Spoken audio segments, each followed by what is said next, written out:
You have 5 seconds to leave this property or I'm calling the HOA security, Karen snapped at me, holding up her phone with trembling hands. I calmly leaned back in my chair, still holding my lemonade, and asked, "Would you like to speak to the Secret Service agent in the car first, or after you hang up?" She blinked. Then the black SUV door opened, and her world flipped. It had started like any other lazy Sunday. The kind of day when you grab an old book, your favorite cold drink, and park yourself in the shade of a tree you planted 15 years ago. I was minding my own business in my backyard, emphasis on my backyard.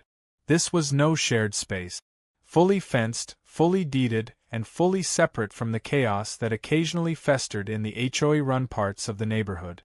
I wasn't even part of the HOA.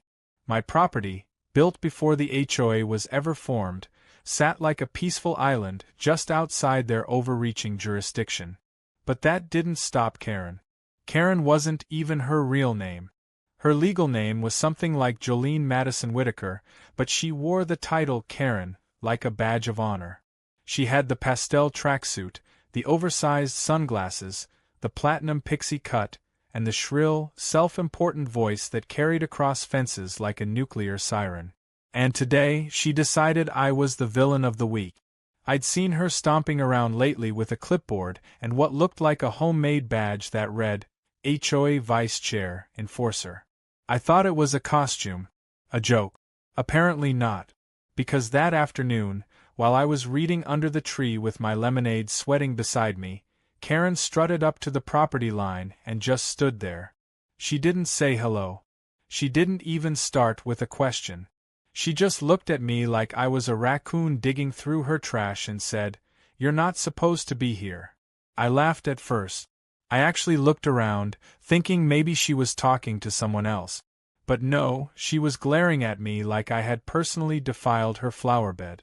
I asked what she meant, and she puffed herself up and said, "This yard belongs to the HOA. And you're not allowed here unless you're a member." I put my book down, raised my eyebrows, and said, "Ma'am, I live here." She snorted. "No, you don't. This house belongs to a federal consultant. We've seen men in suits coming and going. You're probably a squatter or one of those fake security types. Now, here's the thing. I am a federal consultant. And yes, I have a rotating detail of men in suit. Not because I'm in danger, but because the nature of my work requires me to be, well, watched. Think of it like a traveling diplomat with access to confidential projects. It's not flashy work, and most days are boring briefings.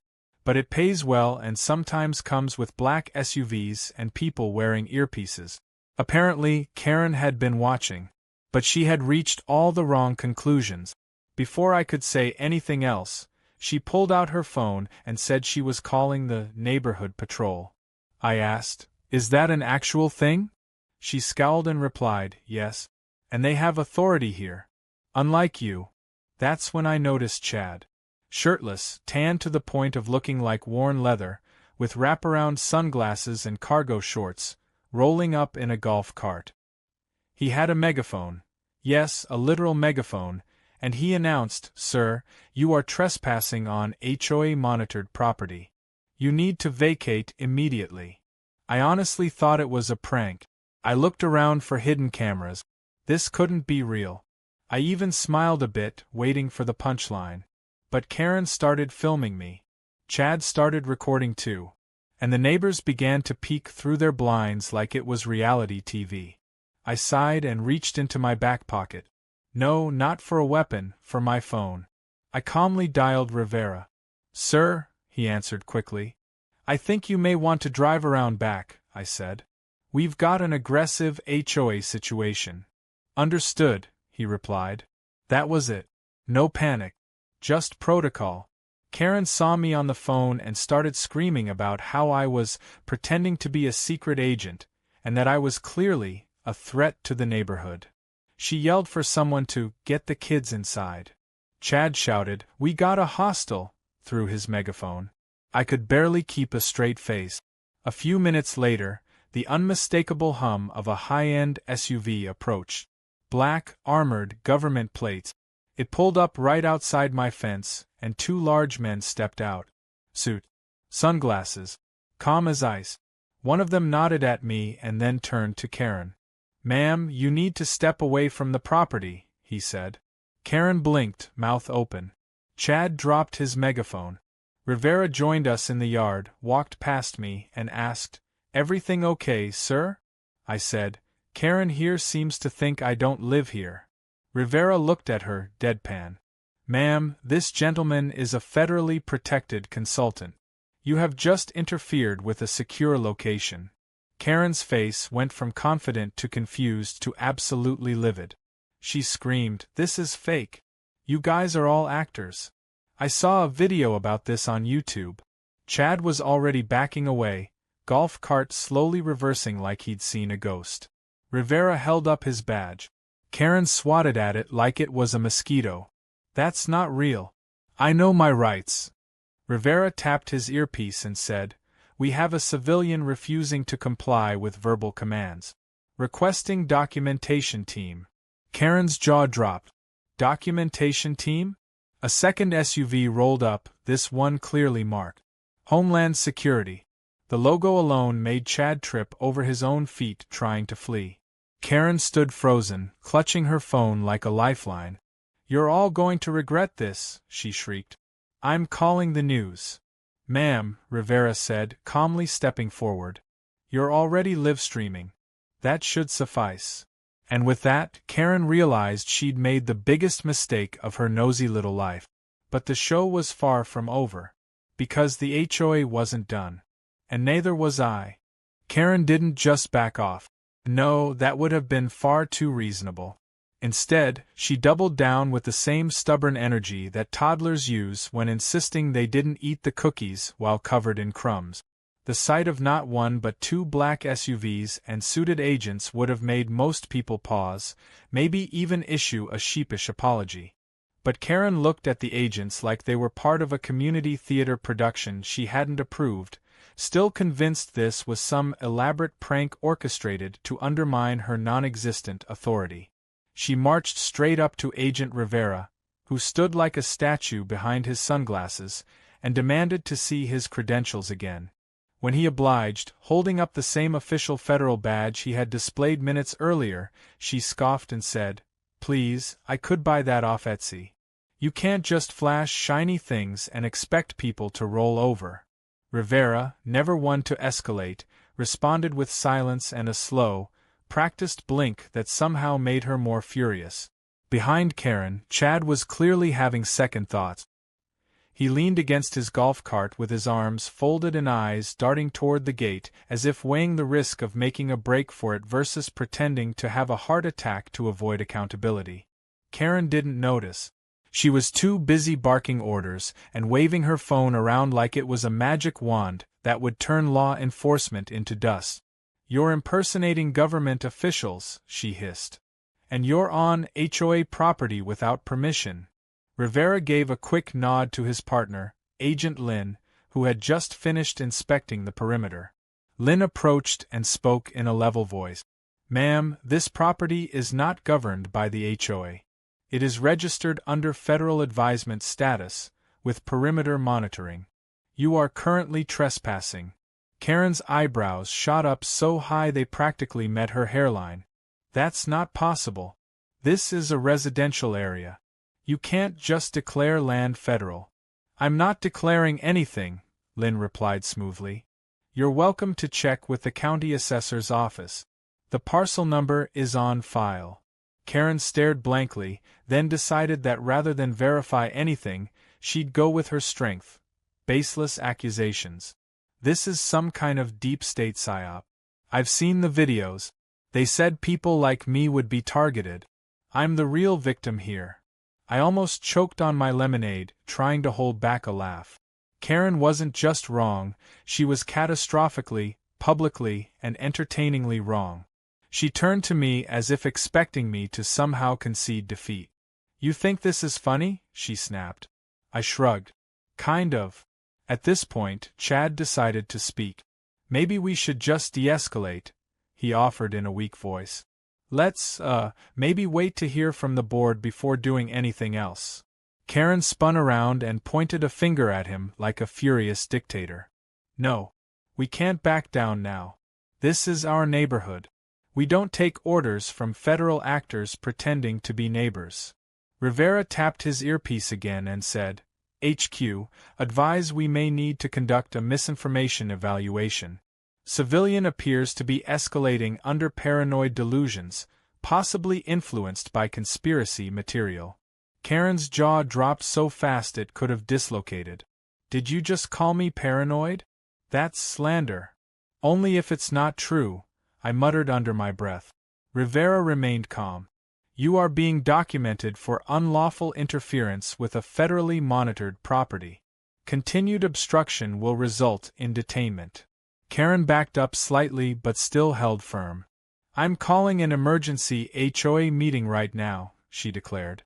And you, she pointed directly at me, will be removed by vote. This was so wildly incorrect that even Agent Lin raised an eyebrow. Ma'am, you cannot vote someone off their own federally registered land. That's not how democracy works. Karen stormed off with Chad in tow, muttering about taking this to the highest levels of HOA law. Chad seemed less committed and more like a man desperately trying not to appear on the evening news. Rivera turned to me with a dry smirk. You weren't kidding. She's one of the loud ones. She's the loud one, I said. The rest are mostly just confused. The next day, the real circus arrived. Karen had actually managed to gather a small group of residents in her backyard for an emergency meeting. I only knew because they had set up a folding table with donuts, a loudspeaker, and a stack of poorly printed flyers that read, "Protect our neighborhood from government infiltration." It looked like a cult meeting trying to sell timeshares. I watched from my porch with binoculars and a coffee mug that read, "Federal Problem." Rivera stood nearby, unfazed as always. Chad tried to mediate, reading from some HOA manual about boundary disputes, but Karen snatched the paper from him mid-sentence and went on a tirade about sovereign citizen rights and how my shed was a signal disruption site. Things got worse when she brought out a homemade diagram of my property with red arrows pointing to suspicious locations. One arrow literally pointed at a garden hose. Another circled my satellite dish with the words, "Mind control beam?" Rivera leaned toward me and asked, "Should we be concerned?" "Only if she builds a catapult," I replied. The climax of the meeting came when Karen introduced a motion to have me banned from the neighborhood. She stood on a plastic chair and shouted, "All in favor of evicting the intruder, raise your hands." Out of the dozen people in her yard, only 2 raised their hands, both of whom seemed unsure why they were doing it. One of them was mid-bite into a jelly donut and froze in embarrassment. Karen was undeterred. She declared the vote passed and told Chad to draft an official HOA order. Chad looked at her, then at me, and quietly said, "I think I forgot how to write." It would have been comical if it hadn't been borderline tragic. This woman had poured her energy into a fantasy war against someone who literally owned the land she claimed as hers. And despite the humiliation, the ignored votes, and the presence of actual government agents, she still thought she could win. Rivera stepped forward, holding a tablet that displayed drone footage. "Ma'am," he said, walking toward the property line again, "this is surveillance footage from last week. You're shown entering this yard 7 times without permission, recording video, and making verbal threats." Karen blinked, lips twitching. "That's fake. Deep fake. It's all fake." Chad peeked at the footage and muttered, "That looks like your blue visor, Karen." Karen's response was to grab her phone and shout, "That's it. I'm calling the media. The real media. Not your puppets." Rivera simply said, "We'll inform them when they arrive." And that was the moment I realized something incredible. Karen wasn't just angry or mistaken. She was so committed to being right, even in the face of overwhelming truth, that she would take this to the end of the earth, or at least the local news.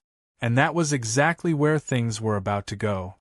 By Monday morning, Karen's front yard had been transformed into what she called a community truth zone. She'd set up a white canopy tent with hand-painted signs declaring things like, "This neighborhood is being watched," and "Protect our rights from fake feds." Under the tent, she had a folding table cluttered with clipboards, highlighters, and stacks of printouts featuring blurry screenshots of my security cameras, my satellite dish, and, somehow, my mailbox. Each was marked with arrows, labels, and dramatic red underlining. One sign read, "Unknown frequencies?" with 3 question marks and a stick figure diagram of a man with a briefcase, which I think was supposed to be me. She'd also called the press. And to my disbelief, they actually showed up. A local news van rolled up just after noon, its antenna popping up and camera crew unloading, while Karen dabbed her forehead with a handkerchief like she was about to deliver the Gettysburg Address. I watched from my office window, sipping tea and shaking my head. Agent Rivera stood behind me, arms folded, watching Karen's circus unfold with the quiet judgment of a man who'd seen everything from international smuggling rings to rooftop hostage negotiations. This, however, might have topped it. Karen greeted the reporter as if she were royalty, launching into a dramatic retelling of how she bravely confronted a potential infiltrator and how multiple actors disguised as government agents threatened her constitutional rights. The reporter, a young guy who looked like he'd rather be covering a high school bake sale, asked if there was any proof. Karen pointed across the street at my house and said, "It's all happening right there. Right under our noses." Then, in a stunning act of poor judgment, she escorted the reporter toward my fence, waving him forward like she was guiding him through the gates of a secret military base. They walked right up to my property line and started filming, narrating her accusations while pointing at everything, from my garden gnome to the motion sensors. At one point, she accused my solar panels of intercepting data from neighborhood Wi-Fi. I could practically hear Rivera's blood pressure spike. Without saying a word, Rivera walked outside and approached the group. Calm, respectful, but unmistakably firm, he asked to see press credentials. The cameraman handed them over without argument. Rivera nodded, then said, "You're welcome to film on public land, but any step past this line," he pointed to the edge of the grass, "is trespassing on federally protected private property. You'll be detained if you proceed."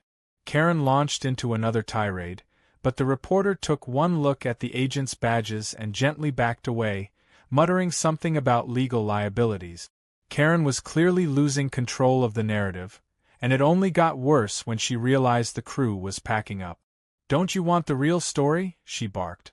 "This is about tyranny." But the reporter wasn't buying it. He'd seen enough. "We'll reach out to the authorities for a balanced follow-up," he said, then made a beeline for the van.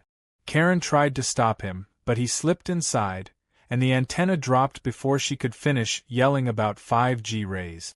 Now she was furious. Her stage had crumbled in front of her audience. She stormed back to her tent, grabbed her phone, and started live streaming. "The media has been silenced," she ranted, pacing like a general. "But we are not done. Not until the truth comes out. I will not be intimidated by badges and vehicles and fake agents. We will expose this fraud." She panned her phone toward my house and zoomed in on my porch where Rivera had returned. His phone buzzed. He glanced at the screen, then turned to me. "HQ recommends temporary extraction. Given the visibility and now media escalation, we're activating relocation protocol." I nodded. It wasn't the first time this had happened. When you work with sensitive operations, sometimes you have to step back and let the situation cool down. I didn't mind.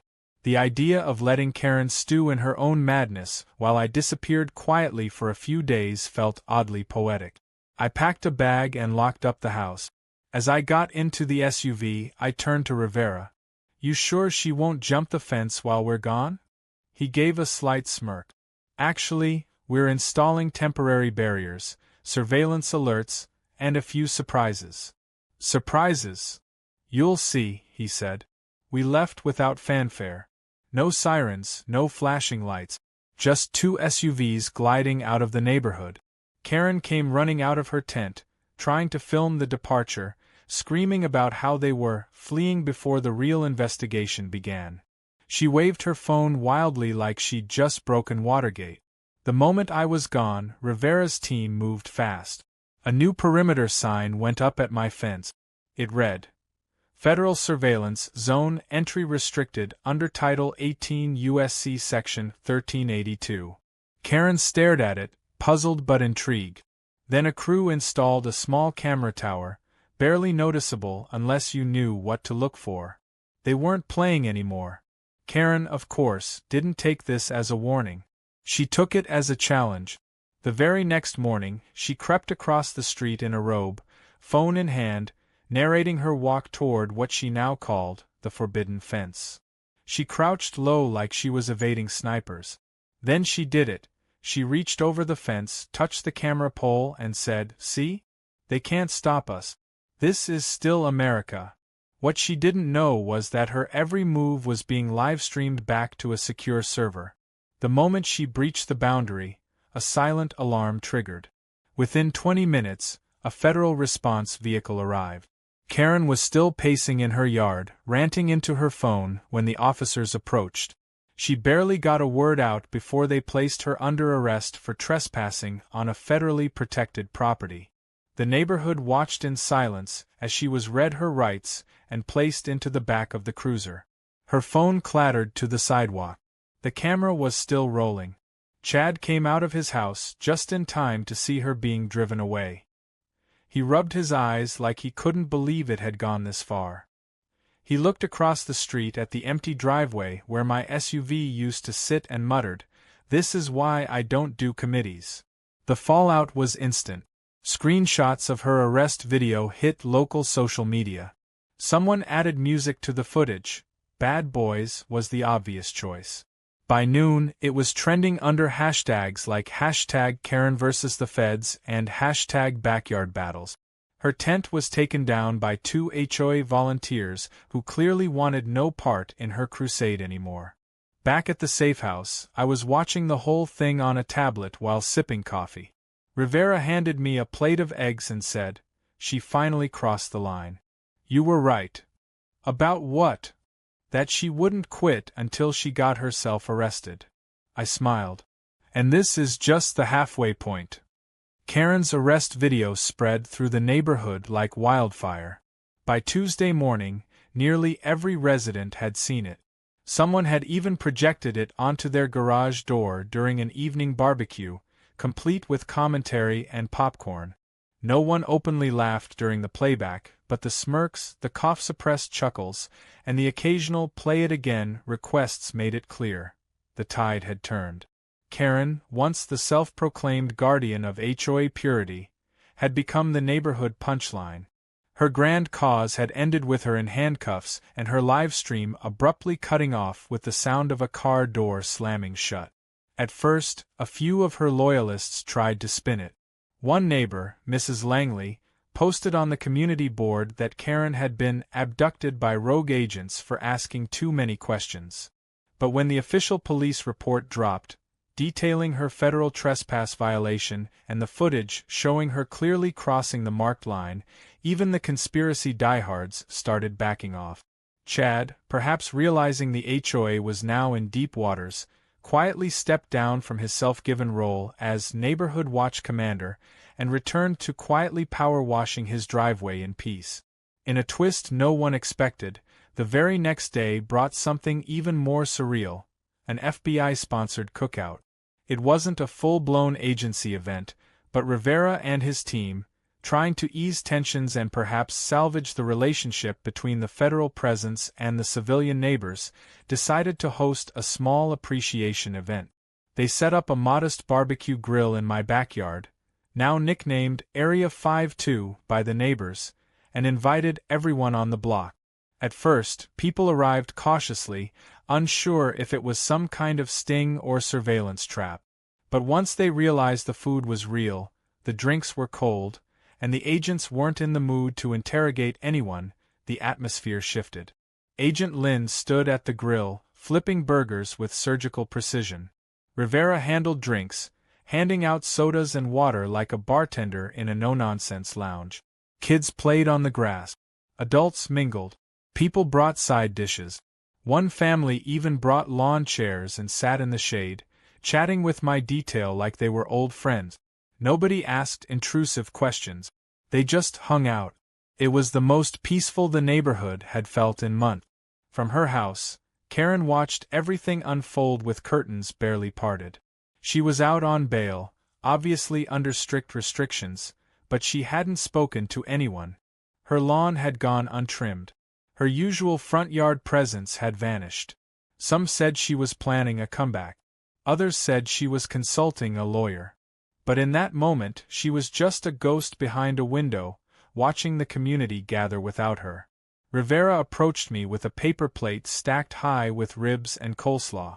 "Didn't think your first backyard party post-conflict would include 3 agents and a cooler full of sparkling water," he said dryly. "I like the low-key vibe," I replied. "And nobody's filming anyone." "Well," he added, "except for the drone." Sure enough, a small surveillance drone buzzed overhead, doing a slow circle of the yard. Not for intimidation, just protocol. Still, it made for a strange juxtaposition. Kids with balloons on one side, and government optics floating over the potato salad on the other. Welcome to Suburbia 2.0. But the peace wasn't meant to last. As if on cue, a second vehicle rolled into the neighborhood. This one didn't have tinted windows or diplomatic plate. It was a plain white van, unmarked, except for a small government seal on the door. The agents paused. Rivera checked his tablet, then looked at me. "This isn't us." The van pulled into Karen's driveway. 2 plainclothes individuals stepped out, one carrying a case, the other a thick binder. They rang her doorbell. After a minute, the door creaked open. Karen appeared, clearly startled. The agents introduced themselves, and within moments, she was visibly agitated again. She stepped outside, waving her arms. The agents stood firm. Then one handed her a document. She snatched it, glanced over it, and went pale. Not angry. Not loud. Just pale. "What's going on?" I asked Rivera.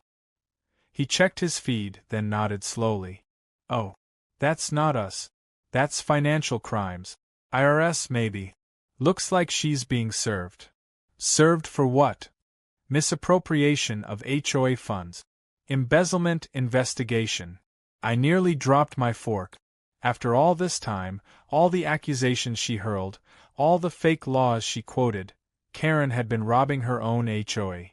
The very organization she claimed to protect had been her personal piggy bank. Rumors started spreading within minutes. She'd used HOA fees to pay for landscaping upgrades on her own property. Bought herself a second hot tub under the category of community hydrotherapy. Even claimed a tax write-off for emergency defense signage, which, as it turned out, included the tent and her hand-painted propaganda. The community board wasted no time. By sundown, a vote had been held, an emergency session this time with quorum, and Karen was officially removed from any and all HOA positions. Chad abstained from voting, probably because he was still trying to figure out what embezzlement meant. But the rest of the block was unanimous. I watched it all from my porch, plate in hand, as the sun dipped low behind the rooftops.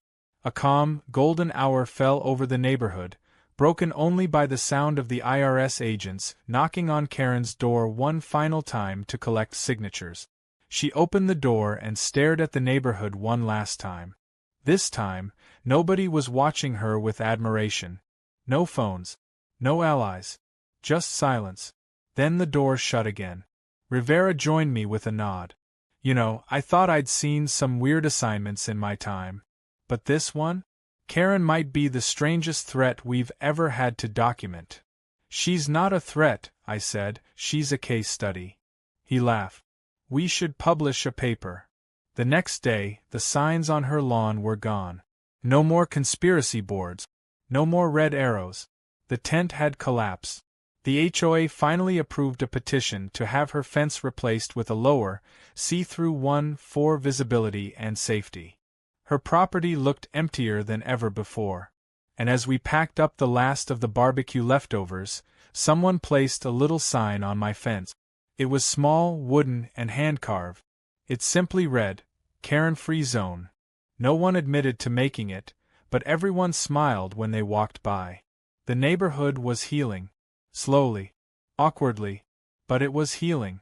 And I had a front-row seat to it all. The morning Karen moved out, the neighborhood was quieter than usual, almost reverent. No kids were biking on the sidewalk, no leaf blowers buzzed, and even the birds seemed to chirp at a lower volume.